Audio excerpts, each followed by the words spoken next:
Shout out to Craig J for sending me this story, and wait until y'all hear this. So y'all know I just recently did a story about Jamarcus Glover, who was the ex-boyfriend to Breonna Taylor, and there was some red flags being raised why they brought him up now, considering if they had him before, why bring him back up?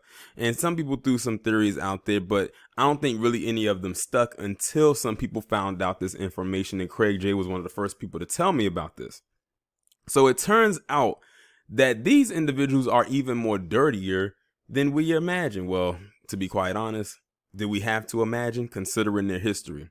So it turns out that these individuals were trying to offer Jamarcus Glover a plea deal, and they would only give him the plea deal if he would implicate Breonna Taylor as being attached to the drug distributions that he was involved in. Because according to what I've heard on what I've read, and I'm going to read it, his home or wherever he was doing his business at was about 10 miles away from where Breonna lived. So basically they were trying to get him to throw her under the bus. Mind you, she's dead. He was trying to throw not only a woman he used to be involved with in a relationship wise under the bus, but a deceased woman at the same time. However, I have to give a salute to him because he did not take the bait, which is probably why they're really going at him right now. But I'm going to go ahead and read this article. Breonna Taylor's ex-boyfriend was offered a plea deal if he would admit that she was part of a quote-unquote organized crime syndicate. Jamarcus Glover, Taylor's ex-boyfriend and the focus of the no-knock raid which took her life, pled not guilty to drug charges Friday. Court records indicated that prosecutors were willing to give him a plea deal if we were to implicate Taylor in his alleged crimes. Glover was given the offer by the Jefferson Commonwealth Attorney's Office on July 13 to avoid a 10-year prison sentence and be sentenced to possible probation. In return for leniency, he was required to admit he and co-defendants were involved in a drug trafficking operation in Louisville, Kentucky through April 22nd. According to court records, the crime syndicate sold drugs from an abandoned warehouse and vacant houses in Louisville. Taylor, aged 26, lived just 10 miles away.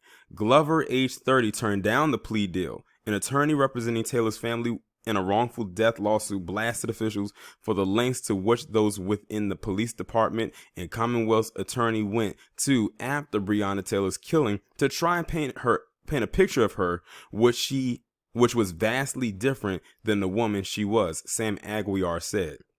The fact that they would even try to represent that she was a co-defendant in a crime case more than a month after she died or murdered is absolutely disgusting. Glover told the Louisville Courier-Journal last week that the police were attempting to shift the narrative around her death. She died on March 13th after a botched raid in her home in which officers shot her 8 times. Glover believes that law enforcement is now blaming him for their actions. Terrorist Jonathan Mattingly, terrorist Miles Cosgrove, and former terrorist Brett Hankinson were the terrorists involved in the shooting. Hankinson has since been fired from the Louisville Police Department, as reported in June. The terrorists are trying to make it out to be my fault and turning the whole community out here, making it look like I brought this to Breonna's door, Glover said. There was nothing never there or anything ever there, and at the end of the day, they went about it the wrong way and lied on that search warrant and shot that girl out there. As previously reported, Glover denied any wrongdoing when he used her address to receive packages. Nothing ever been illegal there, he told the Courier-Journal.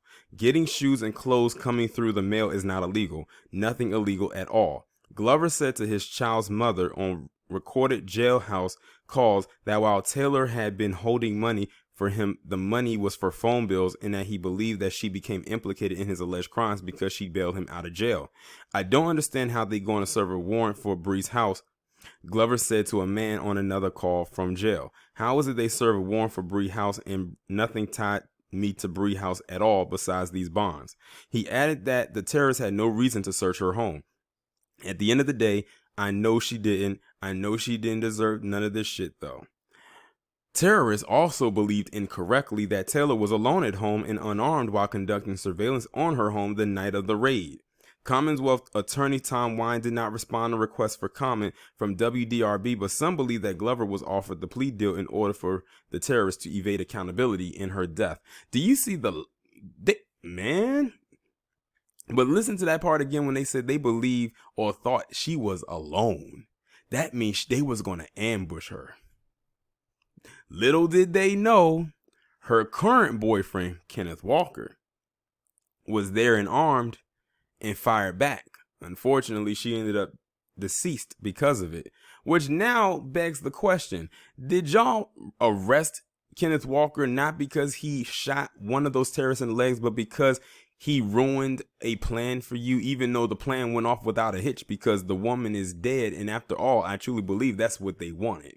Because remember, her mother came out, about a month ago, saying that there was some housing developments going on, gentrification, let's just call it what it is, that was happening in that area. And Breonna Taylor didn't, quote unquote, comply with their new area codes.